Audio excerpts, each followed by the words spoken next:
വർഷങ്ങൾക്കിപ്പുറവും ദുരൂഹമായി തുടരുന്ന മരണം.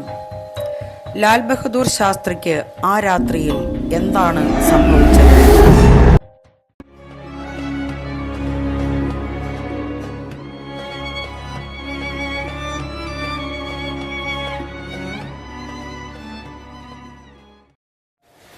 ഇന്ത്യയുടെ രണ്ടാം പ്രധാനമന്ത്രിയായിരുന്ന ലാൽ ബഹദൂർ ശാസ്ത്രിയുടെ ചരമവാർഷികം ജനുവരി 11.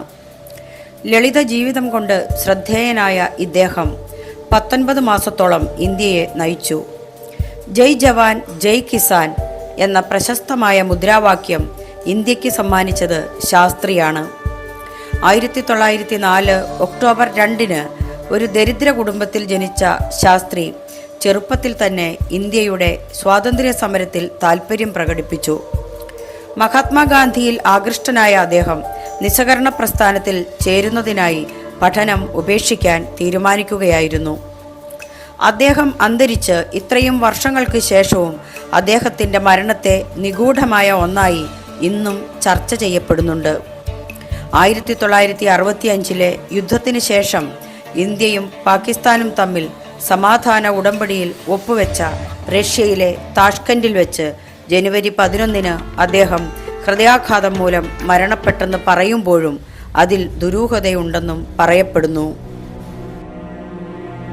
രാജ്യത്തിൻ്റെ പ്രഥമ പ്രധാനമന്ത്രി പണ്ഡിറ്റ് ജവഹർലാൽ നെഹ്റുവിൻ്റെ മരണശേഷം 1964 ജൂൺ 9 ലാൽ ബഹദൂർ ശാസ്ത്രി രാജ്യത്തിൻ്റെ പ്രധാനമന്ത്രിയായി.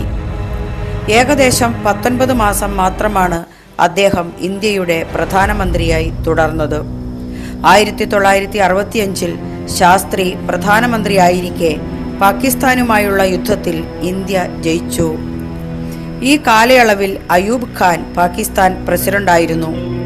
പണ്ഡിറ്റ് നെഹ്റുവിൻ്റെ മരണശേഷം 1964 പാകിസ്ഥാൻ ശാസ്ത്രിയുമായി കൂടിക്കാഴ്ച നടത്തി.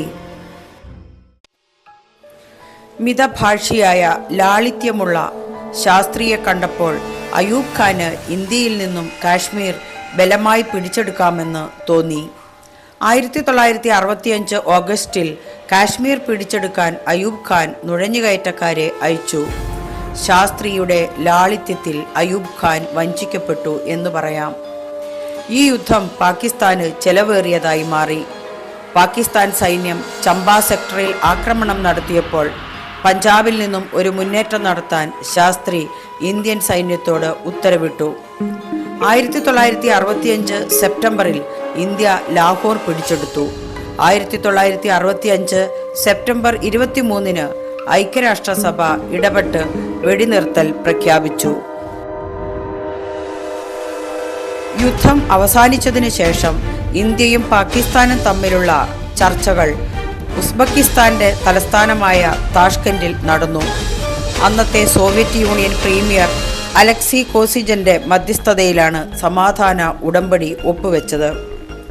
1966 ജനുവരി 10 ഉടമ്പടി ഒപ്പുവെച്ചു. 11 രാത്രി ദുരൂഹ സാഹചര്യത്തിൽ ശാസ്ത്രി അന്തരിക്കുന്നു. താഷ്കൻഡ് ധാരണയ്ക്ക് ശേഷം ശാസ്ത്രി സമ്മർദ്ദത്തിലായിരുന്നുവെന്ന് പറയപ്പെടുന്നു. ഇന്ത്യ പിടിച്ചെടുത്ത ഹാജിപൂറും തിത്വാളും പാകിസ്ഥാന് തിരികെ നൽകിയതിൽ ശാസ്ത്രി ഇന്ത്യയിൽ നിന്നും വിമർശനങ്ങൾ നേരിട്ടിരുന്നു. മുതിർന്ന മാധ്യമപ്രവർത്തകൻ കുൽദീപ് നയ്യാർ ആയിരുന്നു അന്ന് ശാസ്ത്രിയുടെ മാധ്യമ ഉപദേഷ്ടാവ്. അദ്ദേഹമാണ് ശാസ്ത്രിയുടെ മരണവിവരം കുടുംബത്തെ അറിയിച്ചത്. ഹാജിപൂറും തിത്വാളും തിരികെ നൽകിയതിൽ ശാസ്ത്രിയുടെ ഭാര്യയും കടുത്ത ദേഷ്യത്തിലായിരുന്നുവെന്ന് പറയുന്നു. ശാസ്ത്രിയുമായി ഫോണിൽ സംസാരിക്കാൻ പോലും അവർ വിസമ്മതിച്ചത് ശാസ്ത്രിയെ വല്ലാതെ വേദനിപ്പിച്ചു എന്നും നയ്യാർ പറയുന്നുണ്ട്. അന്ന് രാത്രി എല്ലാ സമ്മർദ്ദങ്ങളും ഇല്ലാതാക്കിക്കൊണ്ട് അദ്ദേഹം ഈ ലോകത്തോട് വിട പറഞ്ഞു.